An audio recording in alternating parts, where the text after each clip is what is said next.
Salam, saya Krisanti Silviania Banat. Saya mahasiswa dari Institut Agama Kristen Negeri Kupang, Prodi PAK, kelas A semester 5. Di sini saya akan menjelaskan tentang manfaat landasan dalam pengembangan kurikulum. Landasan pengembangan kurikulum memiliki peran yang sangat penting, yang signifikan, sehingga apabila kurikulum diibaratkan sebagai sebuah bangunan, gedung atau rumah yang tidak menggunakan landasan atau pondasi yang kuat, maka ketika terpang angin atau terjadi goncangan yang kencang, bangunan tersebut akan mudah roboh. Demikian pula dengan halnya kurikulum. Apabila tidak memiliki landasan, pijakan yang kuat, maka kurikulum tersebut akan mudah terombang-ambing dan menjadi taruhannya adalah manusia sebagai peserta didik yang dihasilkan oleh pendidik itu sendiri.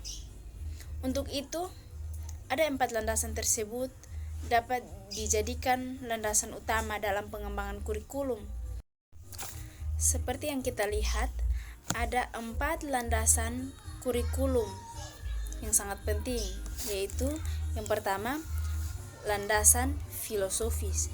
Landasan filosofis ini sangat penting, nilai-nilai ideologis yang berlaku di masyarakat. Pendidikan berintikan interaksi antara manusia, terutama antara pendidik dan peserta didik atau mencapai tujuan pendidikan. Secara harfiah, filosofi atau filsafat berarti cinta akan kebijaksanaan. Orang belajar filsafat agar ia menjadi orang yang mengerti dan berbuat secara bijak. Untuk dapat mengerti kebijakan dan membuat secara bijak, ia harus tahu atau berpengetahuan. Pengetahuan tersebut diperoleh melalui proses berpikir, yaitu berpikir secara sistematis, logis, dan mendalam.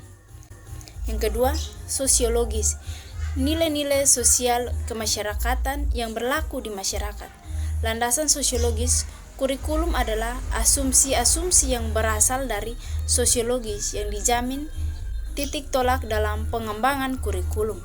Mengapa kurikulum harus berlandas kepada landasan sosiologis? Anak-anak berasal dari masyarakat, mendapat pendidikan baik informal non-formal dalam lingkungan masyarakat, dan diarahkan agar mampu terjun dalam kehidupan bermasyarakat. Yang ketiga, psikologi, nilai-nilai asasi atau fitrah anak. Dalam proses pendidikan terjadi interaksi antara individu, yaitu antara peserta didik dengan pendidik dan juga antara peserta didik dengan orang lain. Jadi, di dalam pendidikan ada banyak interaksi. Jadi, sebagai guru kita harus mengetahui sifat karakter anak. Yang keempat, yuridis. Ketentuan hukum yang berlaku, bahwa kurikulum yang dihasilkan harus berdasarkan hukum yang berlaku di Indonesia, negara kita. Hukum-hukum yang berlaku di Indonesia dijadikan pijakan dalam pengembangan kurikulum atau sebagai acuan dalam melaksanakan kegiatan-kegiatan dalam kurikulum yang telah dibuat. Sekian dari penjelasan tentang manfaat landasan dalam pengembangan kurikulum.